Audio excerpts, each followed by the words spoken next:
नमस्कार दोस्तों, आपका अपना चैनल हिंदी जंक्शन पर स्वागत है। मैं परवेश कुमार सिन्हा आज आप लोगों के बीच पुनः उपस्थित हुआ हूं एक और महत्वपूर्ण वीडियो लेकर। तो आप लोग ज़्यादा से ज़्यादा वीडियो को शेयर करें। अगर आप नए हैं तो चैनल को सब्सक्राइब कर दें, बेल आइकन को दबा दें ताकि मेरे आने वाला वीडियो का नोटिफिकेशन आपको मिलता रहे और दोस्तों में इसे ज़्यादा से ज़्यादा शेयर करें। जैसा कि आप सभी को पता है, हम लोग बीपीएससी टी 4.0 के हिंदी विषय का तैयारी कर रहे हैं। तो अगर आप हिंदी विषय के किसी भी कंपटीशन का तैयारी कर रहे हैं, चाहे कोई भी स्टेट का पीजीटी हो, टीजीटी हो या एस्टेट हो या फिर ईएमआरएस हो, केवीएस हो या यूजीसी नेट हो, तो सभी के लिए ये जो वीडियो है काफ़ी महत्वपूर्ण होने वाला है, क्योंकि इसमें हिंदी के महत्वपूर्ण प्रश्नों को संग्रहित किया गया है। तो आप लोग वीडियो के अंत तक बने रहिएगा और अंत में कितना सही होता है कमेंट करके बताइएगा। जैसा कि आप सभी को पता है कि बीपीएससी कोई सिलेबस नहीं देता है, कहीं से भी प्रश्न पूछता है और पीजीटी से कभी कभी ज़्यादा हार्ड प्रश्न टीजीटी का होता है।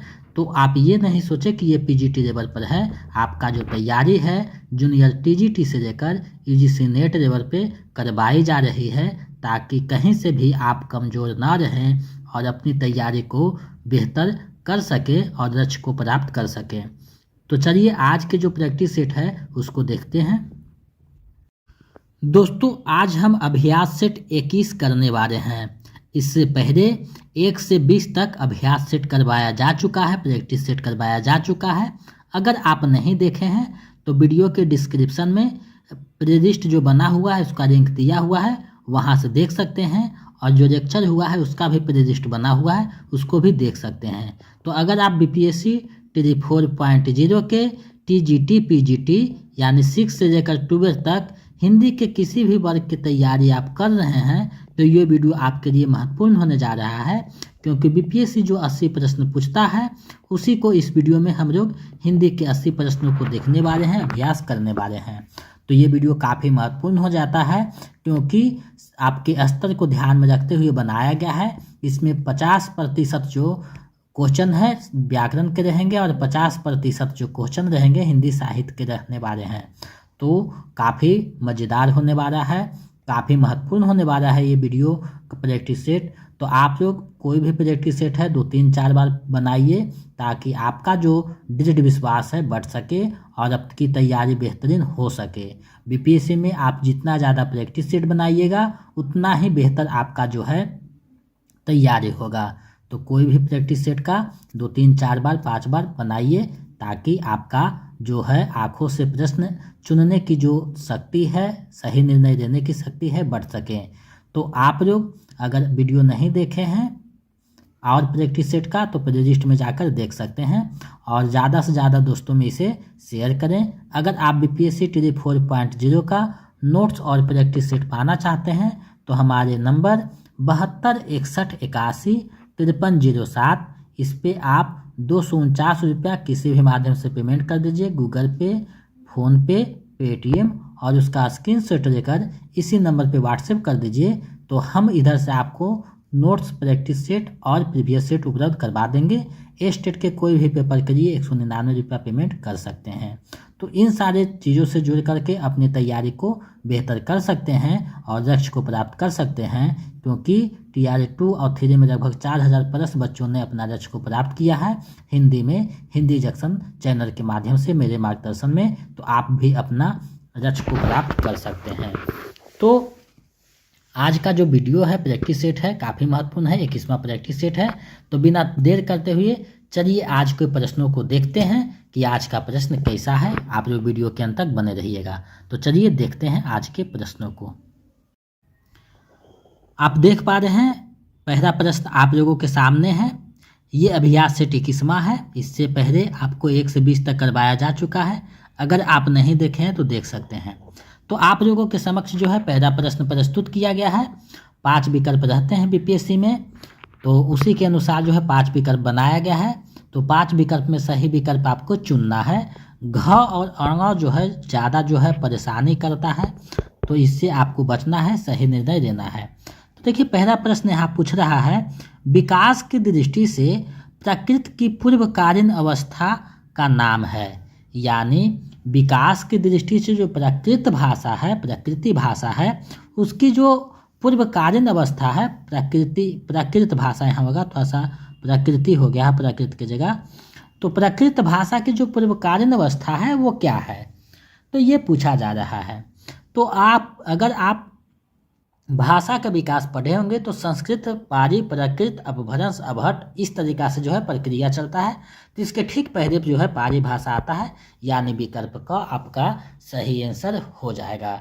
तो इसी तरीका से वहाँ भी है जो है आपको प्रश्न देखने को मिलेंगे। तो अच्छे से निर्णय लेकर चीज़ें को बनाना है और अपना जो है पक्का रिजल्ट करना है। आगे बढ़ते हैं। इनमें से किसको संविधान की 8वीं अनुसूची में सम्मिलित नहीं किया गया है, यानी कि वो कौन सी भाषा है जिसको संविधान की 8वीं अनुसूची में सम्मिलित नहीं किया गया है। तो देखिए शामिल करने की जो बात है, नहीं किया गया है, तो देखिए डोंगरी को भी किया गया है, असमिया को भी किया गया है, लेकिन ब्रज भाषा को नहीं किया गया है। तो विकल्प ख इसका सही आंसर हो जाएगा। आगे बढ़ते हैं, अगले प्रश्न को देखते हैं। निम्नलिखित में कौन मनोविश्लेषणवादी कथाकार हैं, यानी मनोविश्लेषणवादी कथाकार कौन है वो आपको बतानी है। तो मनोविश्लेषण का जहाँ भी चर्चा आएगा तो जैनेन्द्र कुमार, ईराचंद्र जोशी और अज्ञेय, तीनों का नाम जो है प्रमुखता से दिया जाता है। तीनों को जब आप कथा साहित्य पढ़िएगा तो आपको मनोविश्लेषणात्मक जो है मिल जाएगा। तो ये जो है विकल्प घ सही हो जाएगा, उपयुक्त में से एक से अधिक। तो इस तरीका के भी प्रश्न आपको पूछे जाते हैं, यानी एक से अधिक जब भी सही हुआ तो उपयुक्त में से एक से अधिक बारे हो जाता है। यानी विकल्प क और ख दोनों लग रहा है तो घ पे आप चले जाइए, क्योंकि ये दोनों जो विकल्प है बहुत फंसाने के लिए बनाया गया होता है। आगे बढ़ते हैं। इनमें कौन सा काव्य रामकथा पर आधारित है, तो रामकथा पे कौन सा काव्य आधारित है आपको बताना है। तो रामकथा पे जो लिखा गया है भूमिजा लिखा गया है, विकल्प ख जो है सही हो जाएगा। इसमें जो है भूमिजा यानी सीता को भूमिजा नाम दिया गया है, विकल्प ख सही हो जाएगा। चलिए आगे बढ़ते हैं, अगले प्रश्न को देखते हैं। ज़्यादा डिटेल में पढ़ना है तो आप काव्य जो है पढ़ सकते हैं, द्विवेदी युग में ये मिल जाएगा। नाटक को पंचम वेद किसने कहा, यानी नाटक को जो है पंचम वेद कहने वाले कौन हैं। तो नाटक को पंचम वेद जो नाम दिए हैं भरत मुनि ने दिए हैं, विकल्प ग सही हो जाएगा। इनकी रचना है नाट्यशास्त्र, और उसी में नाटक को ये पंचम वेद मानते हैं। तो विकल्प ग इसका सही आंसर हो जाएगा। आगे बढ़ते हैं। प्रेमचंद के सेवा सदन उपन्यास का उर्दू शीर्षक है, यानी सेवा सदन जो उपन्यास है प्रेमचंद का, उसका उर्दू जो शीर्षक था, यानी उर्दू में किस नाम से प्रकाशित हुआ था वो आपको बताना है। तो सेवा सदन जो उर्दू में प्रकाशित हुआ था तो उसका नाम था बाजार-ए हुस्न, यानी विकल्प क जो है सही हो जाएगा। बाजार-ए-हुस्न नाम से पहले आया था और बाद में हिंदी में सेवा सदन के नाम से प्रकाशित होता है। मुंशी प्रेमचंद की ज़्यादातर रचना पहले उर्दू में आई थी, उसके बाद हिंदी में आई है, ये आपको ध्यान में रखना है। आगे बढ़ते हैं। नाक, भौं, पेट, दांत, मूछ आदि विषयों के निबंधकार हैं, यानी इन सब विषयों पे निबंध लिखने वाले रचनाकार कौन हैं वो आपको बतानी है। तो शरीर के अंगों को निबंध का विषय बनाकर निबंध जो लिखे हैं वो प्रताप नारायण मिश्र जी हैं, यानी विकल्प ख सही हो जाएगा। इन्होंने ही शरीर के जो अंग है उस पे जो है सभी अंगों पे लगभग निबंध लिखे हैं, तो विकल्प ख सही आ जाएगा। इसका जो है इस तरीका से भी प्रश्न पूछा जाता है। आगे बढ़ते हैं। निम्नलिखित कहानियों को उनके रचनाकारों के साथ सही सुमेलित कीजिए, यानी सही सुमेलित करना है कौन सी कहानी किसका है। तो देखिए पाजेब कहानी जो है जैनेन्द्र कुमार का है, ईदगाह मुंशी प्रेमचंद का है, आकाशदीप जो है जयशंकर प्रसाद का है और 20 के दांत नरेंद्र विलोचन शर्मा का है।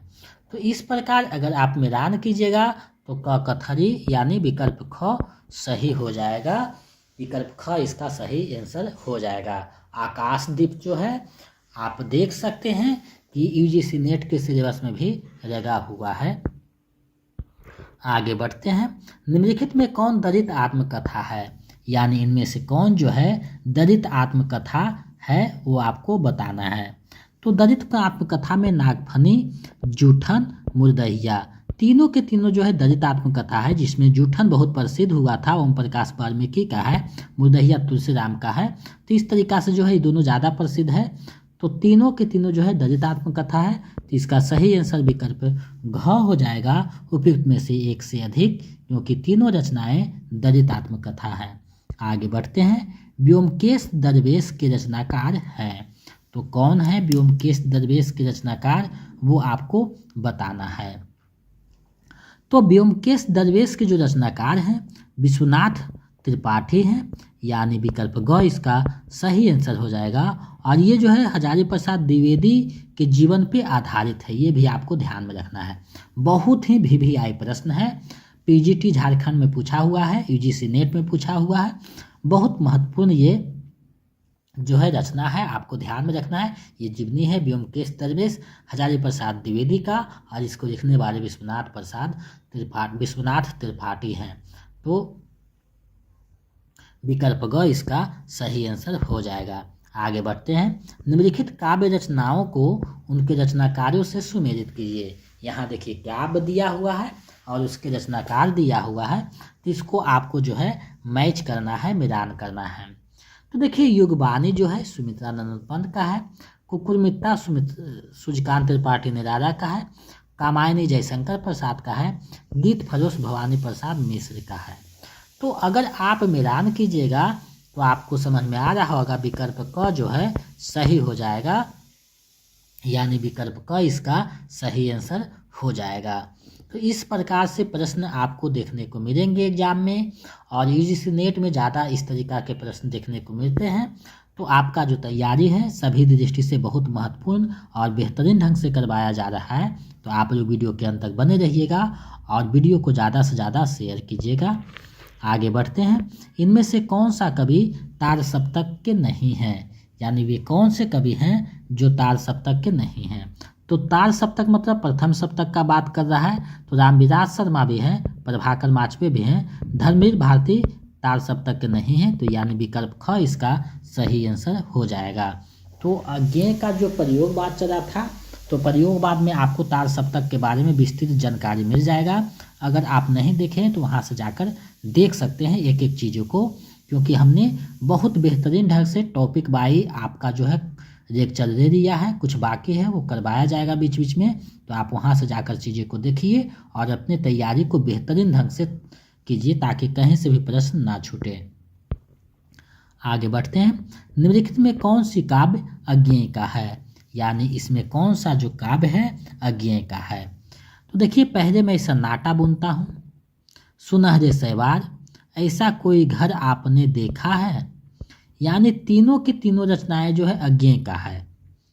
तो इसमें उपयुक्त में से एक से अधिक हो जाएगा, क्योंकि तीनों जब रचनाएं अज्ञेय का है तो उपयुक्त में से एक से अधिक हो जाएगा। अगर नहीं पूछता तो इनमें से कोई नहीं होता, लेकिन यहाँ कौन है पूछा है, तो विकल्प घ सही हो जाएगा। चलिए आगे बढ़ते हैं अगले प्रश्न की तरफ। आप लोग वीडियो को ज़्यादा से ज़्यादा शेयर करें और समय से सभी लोग जुड़ जाइए, क्योंकि आप एक एक प्रश्न जब देखिएगा फर्स्ट बार तो आपका जो है तैयारी का आकलन होता है कि कितना आप सही किए हैं। नई कविता में समग्र मनुष्य की बात ही नहीं कही गई है, वरन मनुष्य के समग्र अनुभवों खंडों को संयोजित किया गया है। उपयुक्त कथन किसका है, ये जो कथन है वो किसका है आपको बताना है। तो ये जो कथन है वो रामस्वरूप चतुर्वेदी जी का है, यानी विकल्प ख इसका सही आंसर हो जाएगा। विकल्प ख यानी रामस्वरूप चतुर्वेदी ही लिखते हैं कि नई कविता में समग्र मनुष्य की बात ही नहीं कही गई, वरन मनुष्य के समग्र अनुभव खंडों को संयोजित किया गया है। तो विकल्प ख इसका सही आंसर हो जाएगा। आगे बढ़ते हैं। निराला के उपन्यास के प्रकाशन का सही अनुक्रम है। तो निराला का जो उपन्यास है उसका प्रकाशन सही अनुक्रम क्या है। तो देखिए सही अनुक्रम अगर हो जाएगा तो इसके लिए आपको याद रखना होगा। तो उपन्यास वाले सेक्शन में निराला के उपन्यास का चर्चा किया गया है, तो इसका सही आंसर विकल्प क होगा। सबसे पहले अप्सरा आएगा, उसके बाद अलका है, उसके बाद निरुपमा है, उसके बाद प्रभावती है। तो अप्सरा का जो प्रकाशन वर्ष है 1931 है, अलका का 1933 है, निरुपमा का 36 है और प्रभावती का भी 36 है। तो विकल्प क इसका सही आंसर हो जाएगा। आगे बढ़ते हैं। 16वां प्रश्न हम लोगों के सामने है। नागार्जुन की कविताओं के आधार पर 1940 के बाद के भारतीय समाज की राजनीतिक चेतना का इतिहास लिखा जा सकता है। नागार्जुन संबंधी उक्त कथन किसका है? यानी ये जो कथन है नागार्जुन के संबंध में, ये कथन किसका है आपको बताना है। तो ये जो कथन है मैनेजर पांडे का है। विकल्प ग जो है सही हो जाएगा। मैनेजर पांडे ही नागार्जुन के बारे में ऐसा लिखते हैं। तो विकल्प ग जो है सही हो जाएगा। आगे बढ़ते हैं। आत्माराम की टेंटे निबंध में आत्माराम के प्रतीक हैं। तो आत्माराम के प्रतीक कौन हैं वो आपको बताना है। तो आत्माराम के जो प्रतीक हैं गोविंद नारायण मिश्र जी हैं, यानी विकल्प जो ग है सही हो जाएगा। और ये जो है बालमुकुंद गुप्त का निबंध है, तो विकल्प ग इसका सही हो जाएगा। आगे बढ़ते हैं। अगले जन्म मोहि बिटिया ना कीजो की लेखिका कौन है? अगले जन्म मोहि बिटिया ना कीजो की लेखिका कौन है आपको बताना है। तो कुरतुद एन हैदर जो है इसके रचनाकार हैं। विकल्प ग सही हो जाएगा। अगले जन्म मोहि बिटिया ना कीजो। आगे बढ़ते हैं। सरहप्पा का संबंध निम्न में से किससे है? यानी निम्नलिखित में से किससे जो है सरहप्पा का संबंध है वो आपको बताना है। तो देखिए सरहप्पा जो है एक आदिकालीन कवि थे, आपको पता है। दोहा कोश के रचनाकार हैं, ये भी आपको पता है। तो इनका जो है सिद्ध साहित्य से संबंध रहा है। विकल्प जो क है सही हो जाएगा, यानी सरहप्पा का संबंध सिद्ध साहित्य से है। आगे बढ़ते हैं। प्रेमचंद किस प्रवृत्ति के उपन्यासकार हैं? यानी प्रेमचंद किस प्रवृत्ति के उपन्यासकार हैं वो आपको बताना है। तो प्रेमचंद के जो उपन्यास में है आदर्शोन्मुख यथार्थवादी जो है देखने को मिलता है उपन्यास में प्रवृत्ति, यानी विकल्प ग जो है सही हो जाएगा। चलिए अगले प्रश्न की तरफ बढ़ते हैं। समालोचना दर्श शीर्षक से एसे ऑन क्रिटिसिज्म का अनुवाद किसने किया है? किसने ये किया है आपको बताना है। तो इसका जो अनुवाद करने वाले हैं वो जगन्नाथ दास रत्नाकर जी हैं, यानी विकल्प ख जो है इसका सही आंसर हो जाएगा। तो इस तरीका के कुछ आपको कठिन प्रश्न देखने को मिलेंगे। तो आपका जो है तैयारी बेहतरीन ढंग से करवाया जा रहा है एक एक चीज़ों को लेकर के। तो आप जो है ये नहीं सोचें कि वहाँ क्वेश्चन जो है हल्का पूछता है, क्योंकि TRE 1 का अगर प्रश्न उठाइएगा तो आप जो है दुविधा में फंस जाइएगा कि कितना हार्ड पूछा गया था। तो हो सकता है 4 में भी आपको हार्ड पूछे। तो आपका जो है बेसिक से लेकर UGC नेट लेवल पे तैयारी करके रखिए, ताकि कहीं से भी पूछे तो कमज़ोर आप ना हो। दो राह समय के रथ का घर घर नाद सुनो, सिंहासन खाली करो कि जनता आती है। उपयुक्त पंक्तियाँ किसकी है? ये जो है बहुत बेहतरीन पंक्ति है। तो किसका ये पंक्ति है आपको बताना है। तो ये जो पंक्ति है रामधारी से दिनकर जी का है।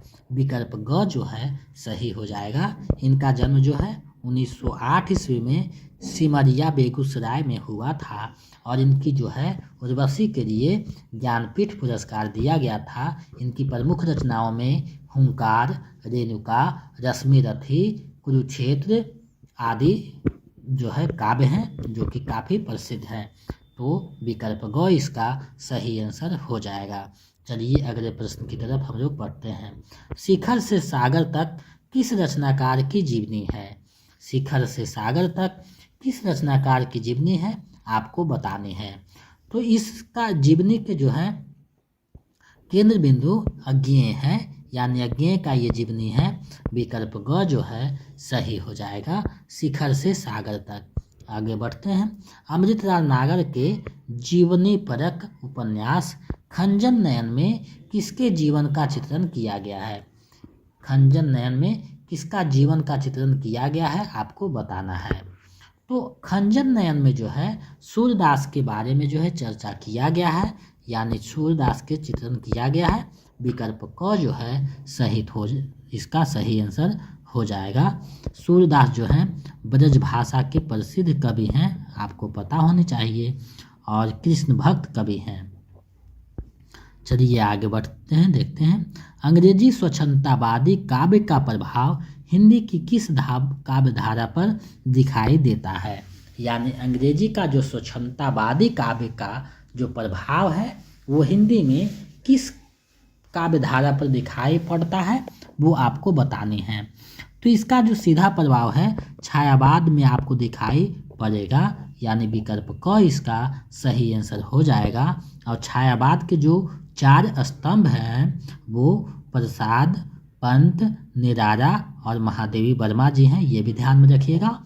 छायावाद का शुरुआत 1918 से 1936 तक चलता है। ये पिछले बार पूछा गया था 3.0 में, तो ये ध्यान में रखिएगा। हो सकता है आगे किसी और का पूछा जा सकता है। चलिए आगे बढ़ते हैं। निम्न में से किस लेखक ने अपनी रचनाओं में कार्यों की विशेष प्रवृत्ति के अनुसार उनका नामकरण किया है? तो किसने ऐसा नामकरण किया है वो आपको बताना है। तो जिसकी ज़्यादा प्रचुरता रही वहाँ जो है उस प्रकार से जो है कार्यों का नामकरण किया है। तो ये जो करने वाले हैं रामचंद्र शुक्ल जी हैं, विकल्प ग सही हो जाएगा, क्योंकि वीर काव्य देखने को मिला अधिकार में, तो वीरगाथाकार नाम दे दिए। रीतिकार में रीति परंपरा पर जो दिखाई दिया तो रीतिकार नाम दे देते हैं। वही आगे जब बढ़िएगा तो गद्य का जो विकास देखते हैं आधुनिक में, तो गद्यकार नाम देते हैं। तो इस प्रकार से विकल्प ग सही हो जाएगा, यानी कार्यों की विशेष प्रवृत्ति के अनुसार उनका नामकरण किया है। चलिए आगे बढ़ते हैं। निम्न कहानी आंदोलन को उनके प्रवर्तकों के साथ सुमेलित कीजिए। यहाँ देखिए कहानी आंदोलन है और उसके प्रवर्तक हैं, तो आपको सही सही मिलान करना है कि कौन से कहानी आंदोलन के प्रवर्तक कौन थे। तो देखिए कहानी के गंगा प्रसाद विमल जी हैं, सहज कहानी के अमृत राय हैं, सक्रिय कहानी के राकेश वत्स हैं और समानांतर के कहानी के कमलेश्वर हैं। तो इस प्रकार अगर आप मिलान कीजिएगा तो आपको पता चल रहा है विकल्प जो ख है सही हो जाएगा, यानी और कहानी आंदोलन के गंगा प्रसाद विमल जी हो जाएंगे, सहज कहानी के अमृत राय हो जाएंगे, सक्रिय कहानी के राकेश वत्स हो जाएंगे और समानांतर कहानी के कमलेश्वर हो जाएंगे। तो विकल्प ख इसका सही आंसर हो जाएगा। चलिए अगले प्रश्न की तरफ हम लोग बढ़ते हैं। निम्नलिखित में से किस काव्यधारा में सहज भोग मार्ग से जीव को महासुख की ओर उन्मुख किया गया है? यानी सहज भोग मार्ग से ही जीव को महासुख की ओर उन्मुख किया गया है। तो ये किस काव्यधारा में दिखाई को मिलता है आपको बताना है। तो ये जो दिखाई मिलता है सिद्ध साहित्य में ऐसा कहा गया है, यानी विकल्प क इसका सही आंसर हो जाएगा। तो इस तरीका के भी प्रश्न देखने को मिलते हैं। यहाँ जो भी प्रश्न है कहीं ना कहीं पूछा हुआ प्रश्न यहाँ पर जो है समाहित किया गया है, ताकि आपका जो तैयारी है बेहतरीन हो सके। आधा उदर नामक वीर सरदारों की वीरतापूर्ण लड़ाइयों का वर्णन किस ग्रंथ में है? यानी किस ग्रंथ में आधा उदर नामक जो वीर सरदार हैं उनका जो वीरतापूर्ण लड़ाई है उसका वर्णन किया गया है? तो ये जो वर्णन किया गया है वो परमार रासों में किया गया है, जिसके रचनाकार जगनिक थे। तो विकल्प ख इसका सही आंसर हो जाएगा। अब देखिए खुमान रासो है, तो इसके रचनाकार दरपति विजय हैं और विसर देव के नरपति नार हैं।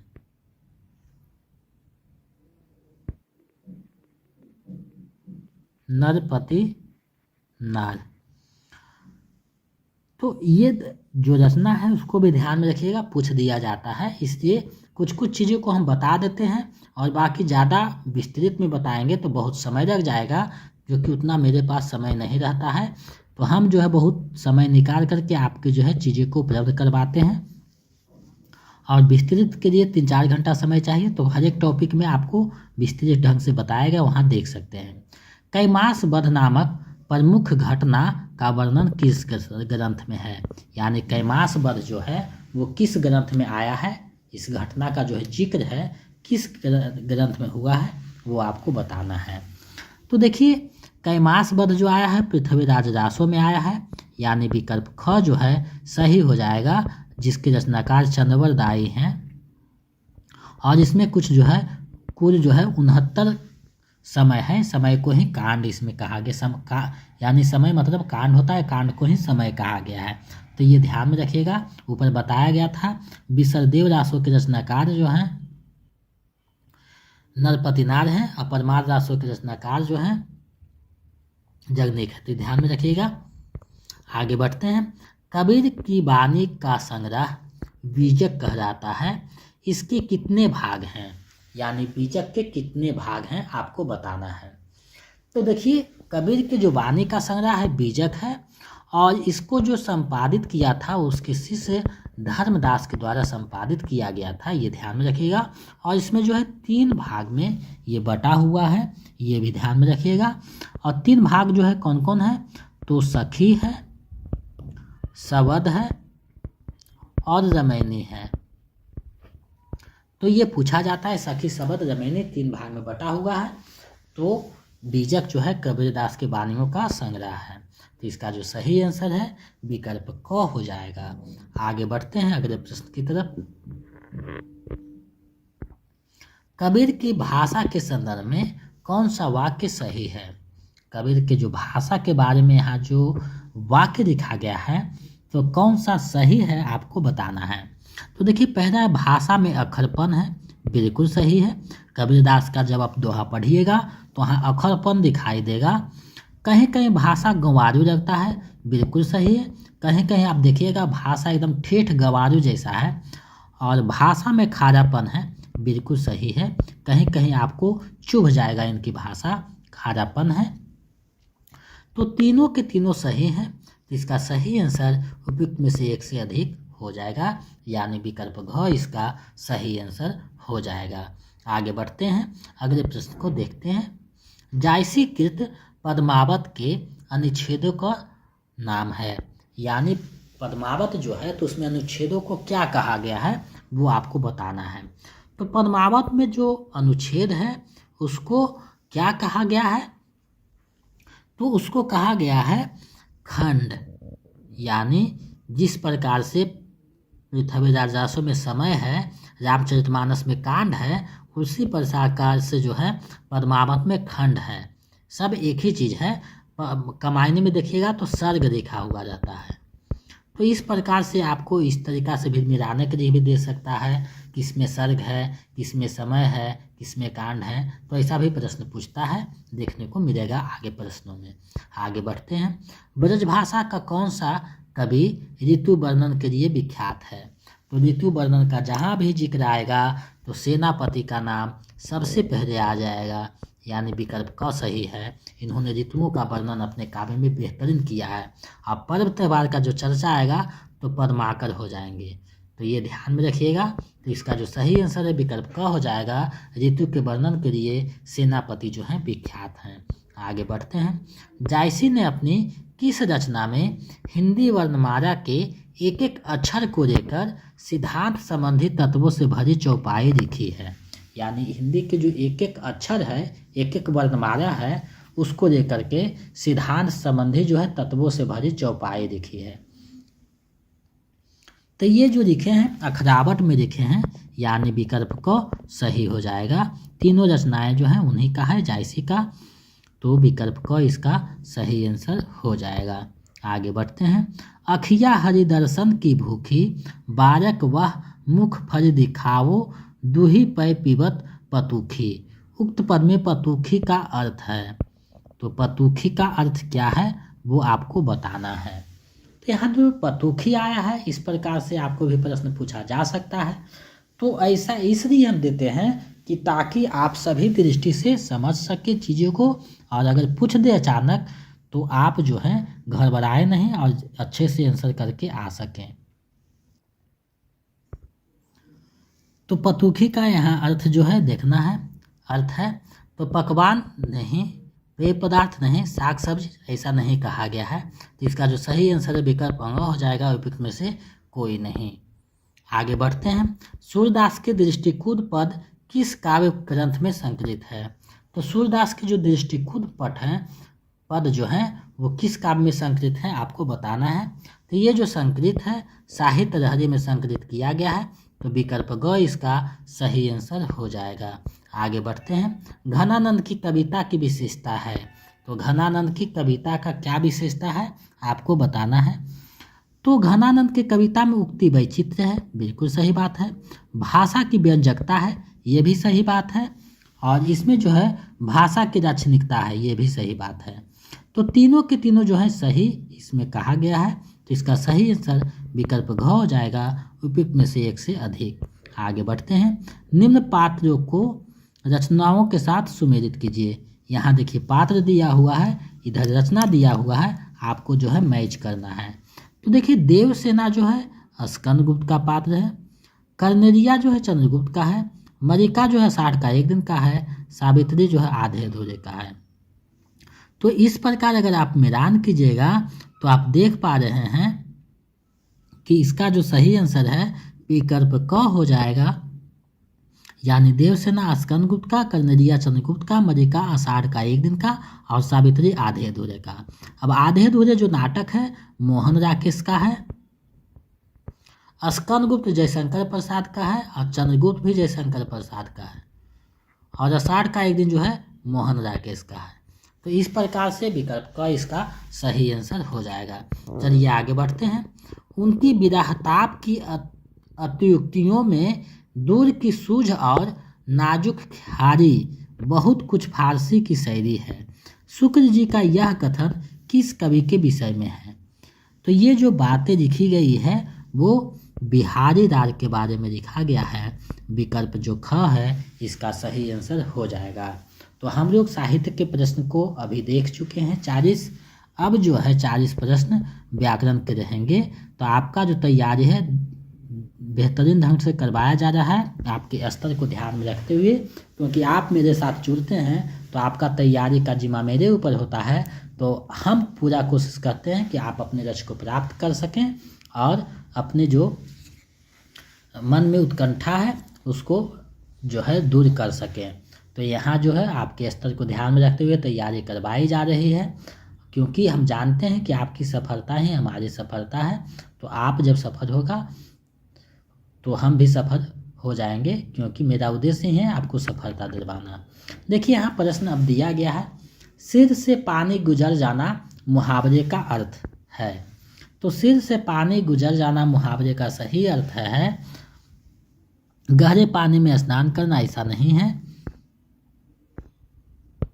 अच्छी प्रकार से सिर धोना, ऐसा नहीं है। सहनशीलता की सीमा टूट जाना, हाँ बिल्कुल सही बात है। सिर से पानी गुजर जाना यानी सहनशीलता की सीमा टूट जाना, विकल्प ग इसका सही आंसर हो जाएगा। ग्रस्त का विपरीतार्थक शब्द है, तो ग्रस्त का विपरीतार्थक शब्द क्या हो जाएगा? तो इसका हो जाएगा ग्रस्त मतलब हो जाएगा इसका सही मुक्त, यानी ग्रस्त मतलब होता है ना उसको माने कि बंदी बनाना, तो इसको मुक्त करना। आगे देखते हैं। शुद्ध वाक्य है, यहाँ शुद्ध वाक्य क्या है आपको बताना है। तो भाई ने भाई के साथ सराह की, लेकिन बिल्कुल सही है। संपूर्ण देश भर में ऐसा गलत है कि कृपया प्रत्युत्तर शीघ्र दे, ये भी देखिए गलत लिखा हुआ। तो इस प्रकार से विकल्प को सही हो जाएगा। अरे उसने तो कमाल कर दिया है, तो कौन सा वाचक है आपको बताना है। तो अरे उसने कमाल कर दिया यानी ये जो है विस्मयवाचक जो है जिनका प्रयोग किया गया है, विकल्प ग सही हो जाएगा। संयुक्त वाक्य है, कौन सा वाक्य जो है संयुक्त वाक्य है आपको बताना है। तो संयुक्त वाक्य जो है वो है मैं पढ़ता हूँ और वह गाता है, विकल्प ख जो है सही हो जाएगा। जो व्यर्थ की बातें करता हो उसे कहा जाता है, तो उसे क्या कहा जाता है? जो व्यर्थ की बातें करता हो उसे क्या कहा जाता है? तो उसके वाचक कहा जाता है, यानी विकल्प ख जो है सही हो जाएगा। कहीं देखिए वाक्पटु भी होता है, तो इसको कहीं वाचर भी देता है, कहीं वाक्पटु, तो ध्यान में रखिएगा। आगे बढ़ते हैं।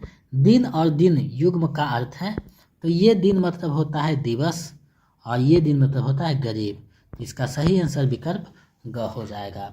तो अगर आप तैयारी कर रहे हैं बीपीएससी का, तो एक व्याकरण का बुक होनी चाहिए जहां ये सब शब्दों को देख सकें, क्योंकि इन सब चीज़ों को नोट्स में बांधना असंभव बात है। इसका क्षेत्र बहुत विशाल है। तो आप लोग व्याकरण का कोई भी पुस्तक रखिए और उससे जो है पर्यायवाची शब्द, विपरीतार्थक शब्द, मुहावरा और शुद्ध शब्द सब देखते रहिए। 1 घंटा कम से कम जरूर देखिए। असुर का पर्यायवाची शब्द है, तो असुर मतलब होता है धनुज, दैत्य, दानव। तीनों के तीनों जो है सही है, यानी विकल्प घ इसका सही आंसर हो जाएगा। चलिए आगे बढ़ते हैं। आप लोग वीडियो को ज़्यादा से ज़्यादा शेयर करें।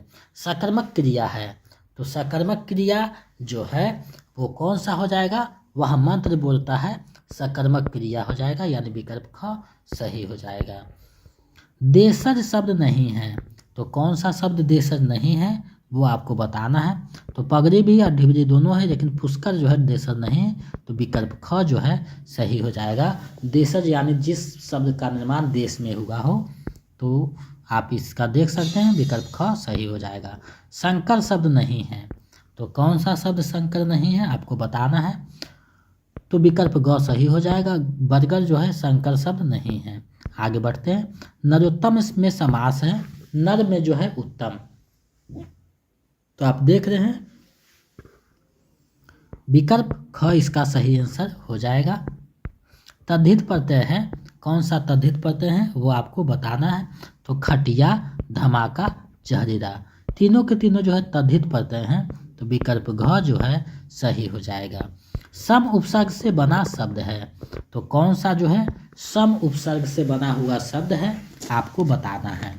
तो सम उपसर्ग से जो बना हुआ, यहाँ संतुष्ट थोड़ा सा वर्ड जो है कन्वर्ट हो गया है, तो संभव, संतुष्ट, संगम, तीनों जो है सम उपसर्ग से बना हुआ है। तो इसका जो सही आंसर है विकल्प घ हो जाएगा, उपयुक्त में से एक से अधिक। आगे बढ़ते हैं। कठिनाई में प्रत्यय है, तो कठिनाई में कौन सा प्रत्यय है, तो आप लोगों को पता है आई प्रत्यय है, विकल्प ख सही हो जाएगा। तो इस तरीका के प्रश्न भी पूछे जाते हैं। तो अगर आप क्वालिफाई पेपर जो रहता है 30 नंबर का, तो 22 जो हिंदी पूछा जाता है, तो साथ ही साथ उसका भी तैयारी अगर आप कोई कर रहे हैं तो उनका भी तैयारी होता चला जाएगा। सिर्फ प्रैक्टिस सेट देखेंगे, उनका लगभग क्लियर हो जाएगा। सज्जन का संधि विच्छेद है, तो सज्जन का सही संधि विच्छेद क्या होगा, तो सत जोड़ जन, यानी विकल्प ग सही हो जाएगा। शुद्ध शब्द कौन सा है, यानी ज्योत्सना जो है कैसे लिखा जाएगा, शुद्ध रूप क्या है, तो ज्योत्सना का सही जो है विकल्प ग हो जाएगा, इस प्रकार से लिखा जाएगा। आगे बढ़ते हैं। धीरेन्द्र वर्मा ने हिंदी में वर्णों की संख्या माना है, कितना माना है आपको बताना है। तो ये जो है 51 वर्णों को माना हिंदी में, विकल्प ख सही हो जाएगा। आगे बढ़ते हैं। निकृष्ट का विलोम क्या होगा, तो निकृष्ट का जो सही विलोम शब्द हो जाएगा वो उत्कृष्ट हो जाएगा, यानी विकल्प ख सही हो जाएगा। आपको लग रहा होगा कि अकृष्ट होगा, लेकिन नहीं, उत्कृष्ट हो जाएगा। निकृष्ट का उत्कृष्ट, यानी विकल्प ख सही हो जाएगा। चलिए आगे बढ़ते हैं। अनेकार्थी शब्द नहीं है, तो कौन जो है अनेकार्थी शब्द नहीं है आपको बताना है। तो पाप जो है अनेकार्थी शब्द नहीं है, विकल्प ग जो है सही हो जाएगा। आगे बढ़ते हैं। इनमें से कौन सा शब्द अग्नि का पर्यायवाची नहीं है, तो अग्नि का पर्यायवाची कौन सा नहीं है वो आपको बताना है। तो वैश्वानर, अनर, ये दोनों अग्नि का पर्यायवाची, लेकिन अमी मतलब अग्नि नहीं होता है, तो विकल्प ग सही हो जाएगा। निम्न में कौन सा शब्द गौरव का विलोम है, तो गौरव का जो विलोम शब्द है कौन सा है आपको बताना है। तो गौरव मतलब होता है राघव, तो विकल्प ख जो है सही हो जाएगा। आगे बढ़ते हैं अगले प्रश्न की तरफ। नाक का बार होना मुहावरे का सही अर्थ क्या है, तो नाक का बार होना यानी अधिक प्यारा होना, आप जानते हैं कहता है नाक का बार यानी बहुत प्यारा होना, विकल्प क सही हो जाएगा। आप लोग वीडियो को ज़्यादा से ज़्यादा शेयर करें ताकि हमें एक मोटिवेशन और ऊर्जा मिलता रहे। निम्नलिखित में कौन सा शब्द तत्सम है, तो तत्सम शब्द यानी जो हूबहू संस्कृत से आ गया है, तो तत्सम हो है। तो प्रकट जो है तत्सम है, यानी पंखा और पंछी जो है तद्भव है, तो विकल्प ख सही हो जाएगा। आगे बढ़ते हैं। किस वाक्य में क्रियाएं सदैव एक वचन, पूरी रिंग तथा अन्य पुरुष में होती है? तो ऐसा किस में होती है? तो भाववाच्य में होता है, यानी विकल्प ग जो है सही हो जाएगा। जो बिना वेतन का कार्य करे उसे क्या कहा जाता है? तो उसे कहा जाता है अवैतनिक, यानी विकल्प ग जो है सही हो जाएगा। जो बिना वेतन का कार्य करे वो अवैतनिक हो जाता है। शुद्ध वाक्य का चयन कीजिए। तो देखिए, मैंने तरह तरह के रेशम के पसंद, ये गलत है। तुम्हारी दृष्टि तुम्हारी पुस्तक, तुम्हारी दृष्टि तुम्हारी पुस्तक, तुम्हारी दृष्टि पुस्तक पर होनी, ये भी गलत है।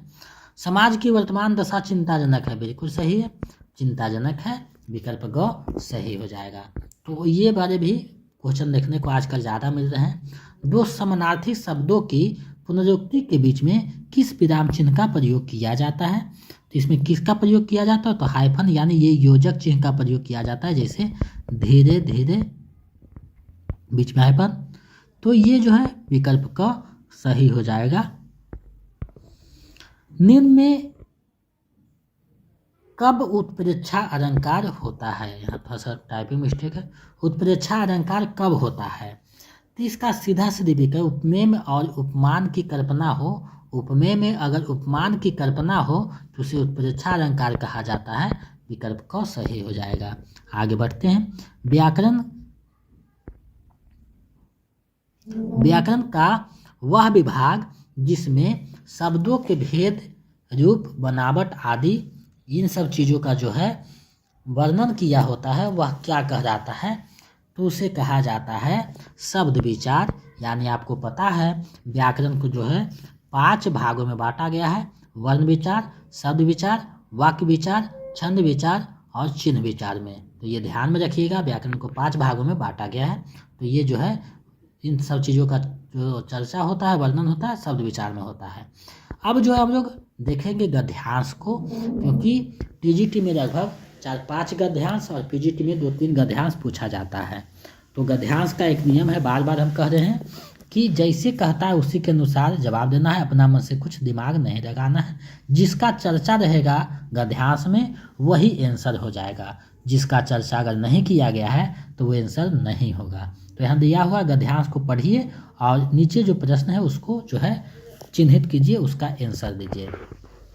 तो चलिए हम लोग पढ़ते हैं गद्यांश को, उसके बाद इससे जो संबंधित प्रश्न रहेगा उसका हम लोग जवाब देंगे। जो विद्या की इच्छा रखता है वह विद्यार्थी है। मनुष्य जीवन भर कुछ ना कुछ सीखने की इच्छा रखता है, इस दृष्टि से वह सदैव विद्यार्थी रहता है, किंतु स्थूल रूप से मानव जीवन में विद्यार्थी काल बहुत लंबा समय नहीं है। यह मनुष्य के जीवन का स्वर्णिम काल है। विद्यार्थी जीवन हंसने हंसाने का समय है। खेल खेल में पढ़ाई का अभ्यास इसी उम्र में होता है। माता पिता लाड प्यार करते हैं।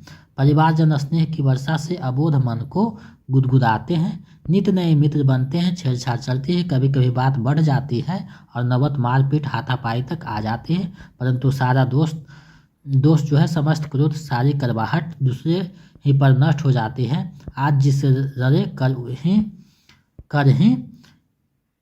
कर उसी के साथ बैठे मीठी मीठी बातें करने का दृश्य दिखाई देता है। खाने पीने और मौज उड़ाने का यह मस्ताना मौसम चाहे कितना छोटा क्यों ना हो, लुभावना और सुहावना होता है। अब जो है इससे संबंधित जो प्रश्न रहेंगे उसको हम लोग देखेंगे। तो प्रस्तुत गद्यांश में किस पर जोर दिया गया है? किस पे जोर दिया गया है? स्कूली शिक्षा पर ऐसा नहीं, चरित्र निर्माण पर ऐसा नहीं, अनुशासन पर दिया गया है। यानी इसमें जो है अनुशासन पर जोर दिया गया है, यानी सही तरीका से रहते हैं, किस तरीका से करते हैं तो अनुशासन के रूप में चिन्हित किया गया है, तो विकल्प ग सही हो जाएगा। आगे बढ़ते हैं। मनुष्य सदैव विद्यार्थी है क्योंकि वह सदैव कुछ नया सीखने की इच्छा रखता है, विकल्प क सही हो जाएगा। उसका अहंकार शांत हो जाता है, ऐसा नहीं है। वह ऊंचे ऊंचे पद पर पहुंचना चाहता है, ऐसा नहीं है गद्यांश में। गद्यांश के अनुसार अबोध शब्द का क्या अभिप्राय है? तो अबोध का जो है अभिप्राय है प्रसन्न होना, यानी खुशी होना, विकल्प ख जो है सही हो जाएगा। कौन विद्यार्थी है? जो विद्या की इच्छा रखता है उसे विद्यार्थी कहा जाता है। तो इसका जो सही आंसर है विकल्प ग हो जाएगा।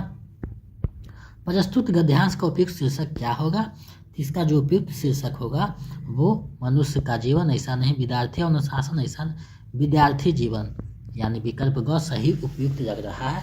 विद्यार्थी और अनुशासन हो सकता था, लेकिन ज़्यादा जो है विद्यार्थी जीवन पे जोर दिया गया है, तो विकल्प ग सही हो जाएगा। आगे बढ़ते हैं, दूसरा गद्यांश है उसको हम लोग देखते हैं। तो इसको हम लोग पढ़ते हैं, इससे जो संबंधित है उसको जवाब हम लोग देंगे। साहित्य का आधार जीवन है, इसी आधार पर साहित्य की दीवार खड़ी होती है, उसकी अटरियाँ मीनार और गुंबद बनते हैं, लेकिन बुनियाद मिट्टी के नीचे दबी पड़ी है। जीवन परमात्मा की सृष्टि है, इसलिए सुबोध और सुगम है और मर्यादाओं से परिमित है। जीवन परमात्मा को अपने कामों का जवाबदेह है या नहीं हमें मालूम नहीं, लेकिन साहित्य मनुष्य के सामने जवाबदेह है। इसके लिए कानून है जिनसे वह इधर उधर नहीं जा सकता। मनुष्य जीवन पर्याप्त आनंद की खोज में लगा रहता है। किसी को यह रत्न द्रव्य में मिलता है, किसी को भरे पूरे परिवार में, किसी को लंबे चौड़े भवन में, किसी को ऐश्वर्य में, लेकिन साहित्य का आनंद इस आनंद से ऊंचा है। उसका आधार सुंदर और सत्य है। वास्तव में सच्चा आनंद सुंदर और सत्य से मिलता है। उसी आनंद को दर्शाना, वही आनंद उत्पन्न करना साहित्य का उद्देश्य है। अब जो है देखते हैं, प्रस्तुत गद्यांश के अनुसार साहित्य और जीवन में गहरा संबंध है। क्यों गहरा संबंध है? क्योंकि साहित्य का आधार जीवन है, तो विकल्प ग सही हो जाएगा। जीवन का मुख्य आधार प्रसन्नता है जो साहित्य देता, ऐसा नहीं है। साहित्य जीवन की दृष्टि ऐसा भी नहीं कहा गया है। जैसे कहा गया है वैसा ही आपको जवाब देना है, मिल जाता है। तो मनुष्य की खोज, किसकी खोज में जीवन भर लगा रहता है? तो किसकी खोज में लगा रहता है? तो आनंद की खोज में चर्चा किया गया है, विकल्प ख सही हो जाएगा। साहित्य का प्रमुख उद्देश्य क्या है? तो साहित्य का जो प्रमुख उद्देश्य है आनंद उत्पन्न करना साहित्य का उद्देश्य है, विकल्प क सही हो जाएगा। वास्तव में सच्चा आनंद मिलता है, तो वास्तव में जो सच्चा आनंद मिलता है वो सुंदर व सत्य से मिलता है, यानी विकल्प ग जो है सही हो जाएगा। चलिए इस वीडियो का अंतिम और 80वां प्रश्न देखते हैं क्या कहता है। प्रस्तुत गद्यांश का उपयुक्त शीर्षक है, तो इसका उपयुक्त शीर्षक क्या होगा? साहित्य और अनुशासन नहीं, साहित्य और जीवन, बिल्कुल सही बात है। साहित्य और सत्य, ऐसा नहीं, विकल्प ख सही हो जाएगा। साहित्य और जीवन के बारे में ज़्यादा चर्चा किया गया है, तो विकल्प ख सही हो जाएगा। तो इस तरीका से आप लोगों ने अभ्यास सेट 21 के 80 प्रश्नों को देखा, तो हमें पूरा उम्मीद है, विश्वास है कि आपकी तैयारी को गति प्रदान करेगा और आपको लक्ष्य प्राप्त करने में जो है महत्वपूर्ण भूमिका निभाएगा। तो आप लोग इसमें कितना सही किए हैं ऐसे में हमें कमेंट करके बताइए, ताकि हम समझ सकें कि आप लोग मेरे साथ बने हुए हैं। और साथ ही साथ आपको पता है कि बीपीएससी में ज़्यादा प्रैक्टिस सेट कीजिएगा उतना ही बेनिफिट होने वाला है। तो आप लोग ज़्यादा से ज़्यादा नोट्स को रिवीजन करें, प्रैक्टिस सेट 2 3 4 5 बार बनाइए, ताकि आपका तैयारी अच्छे ढंग से हो सके। क्योंकि फरवरी में कभी भी वैकेंसी आ सकती है और जल्द ही परीक्षा ले लिया जाएगा चुनाव के चलते। तो आप लोग अपनी तैयारी को बेहतर करते रहिए। अगर आप बीपीएससी 4.0 का नोट्स और प्रैक्टिस सेट पाना चाहते हैं तो हमारे जो नंबर हैं 72 61 81 53 07, इस पर आप लोग जो है 249 रुपया किसी भी माध्यम से गूगल पे, फ़ोनपे, पेटीएम पेमेंट कीजिए और उसका स्क्रीनशॉट लेकर इसी नंबर पर व्हाट्सएप कर दीजिए। तो हम इधर से नोट्स और प्रैक्टिस सेट प्रीवियस सेट उपलब्ध करवा देंगे। स्टेट के लिए इसी नंबर पे 199 रुपया पेमेंट करके आप स्क्रीनशॉट भेजिए, तो उसका जो है नोट्स प्रैक्टिस सेट मिल जाएगा। तो इन सारे चीज़ों से जुड़ करके अपनी तैयारी को बेहतर कर सकते हैं, लक्ष्य प्राप्त कर सकते हैं। क्योंकि पिछले 2 वैकेंसी से हिंदी जंक्शन लगातार अच्छा रिजल्ट देता आ रहा है। लगभग 4000 प्लस बच्चों ने हिंदी जंक्शन के माध्यम से तैयारी करके जो है अपना लक्ष्य प्राप्त किया है। आगे आप भी कर सकते हैं। तो मेरे साथ इतना देर तक बने रहने के लिए बहुत बहुत धन्यवाद। मिलते हैं एक नए वीडियो में। अगर आप नए हैं तो चैनल को सब्सक्राइब करके बेल आइकन को दबा दें, ताकि मेरे आने वाले वीडियो का नोटिफिकेशन आपको मिलता रहे और दोस्तों में ज़्यादा से ज़्यादा शेयर करें। मिलते हैं नए वीडियो में। जय हिंद।